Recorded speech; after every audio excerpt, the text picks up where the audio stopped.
मन भी दो प्रकार का होता है, एक चेतन मन, एक अवचेतन मन। आप लोगों की थोड़ी समस्या ज़्यादा हो जाएगी, ये समझ में थोड़ा लेट आएंगी आपको चीज़ें, क्योंकि विषय बहुत गहरे ध्यान का है। कुछ लोग गहराई को समझ पाते हैं तो वो लोग इसको समझ रहे हैं, कुछ लोग प्रयास करते हैं पकड़ने का, वो पकड़ लेंगे, ज़्यादा दूर नहीं है, ज़्यादा दूरी भी नहीं है। क्योंकि जब मन भी एक से दो हो जाए तो फिर थोड़ी और मुश्किल हो जाती है कि अब क्या समझें। लेकिन थोड़ा सरलता से आप समझिए कि जो ये मन है, चेतन मन जिसको बोलते हैं, कॉन्शियसनेस माइंड, इसको आप समझे, इसका सारा का सारा कंट्रोल आपके जीवन के ऊपर है, शरीर के ऊपर है, आपकी आंखों के ऊपर, हाथों के ऊपर, पैरों के ऊपर, इंद्रियों के ऊपर, विचार के ऊपर, कंट्रोल करने की ताकत के ऊपर, जो आंखें देख रही हैं उसके ऊपर, जो पैर चल रहे हैं उसके ऊपर, ये सारा का सारा बाह्य जो कंट्रोल है, बाहर का कोई भी कंट्रोल, चाहे आप कोई काम कर रहे हो, चाहे कुछ भी कर रहे हो, ये सारा का सारा कंट्रोल चेतन मन के कंट्रोल के अंदर है, उसके अधीन रहती हैं ये चीजें। एक मन होता है अवचेतन, उस मन में संस्कार पड़े हुए हैं।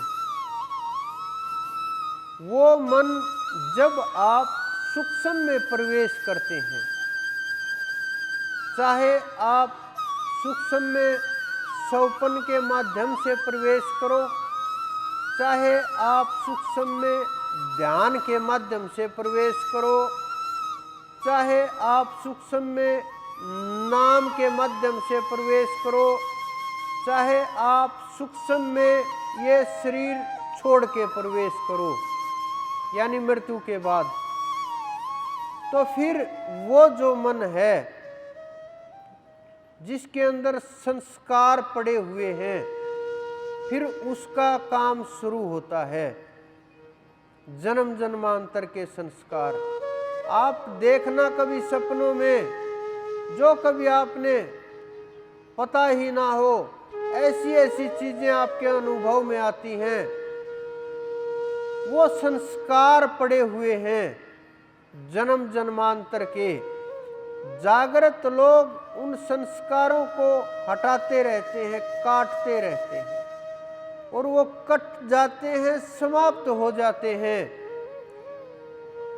वो मन इस सांस के द्वारा, ये जो साधारण मन है, ये वहां तक, उस मन तक, अवचेतन तक ले करके जाता है, और अवचेतन के समझो गेट के ऊपर बैठ जाता है पहरा लगा करके विचारों का, कि कहीं अंदर तक कोई विचार ना चला जाए, किसी प्रकार की क्रिया प्रतिक्रिया वहां तक ना पहुंच जाए, क्योंकि वहां क्रिया पहुंचेगी तो कर्म संस्कार उठ करके आएगा, जो जन्म संस्कार से लेकर के और इस जीवन को प्रभावित करेगा। लेकिन संत उन चीजों को तोड़ करके जीव को ऊपर उठाते हैं। ये श्वास चेतन मन आध्यात्म में, ध्यान में नीचे रह जाता है, इससे ऊपर जब ये चढ़ाई होती है, श्वास भी होता है साथ में। कुछ लोग बोलते हैं श्वास को वहीं रोक लिया जाता है, वहीं तक का काम है, लेकिन नहीं, श्वास और ऊपर तक जाता है, और ऊपर जब चढ़ाई होती है ध्यान की, उस अवचेतन के अंदर, तो श्वास महसूस नहीं होता, लेकिन होता है।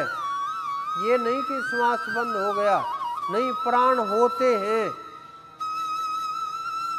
तो आप जब सीखोगे इन चीजों को, जब समझोगे, जब इस रास्ते के ऊपर चलोगे, कोई नहीं रोक सकता। पूरे ब्रह्मांड के अंदर कोई नहीं रोक सकता। किसी की ताकत नहीं आपको कोई रोक देगा।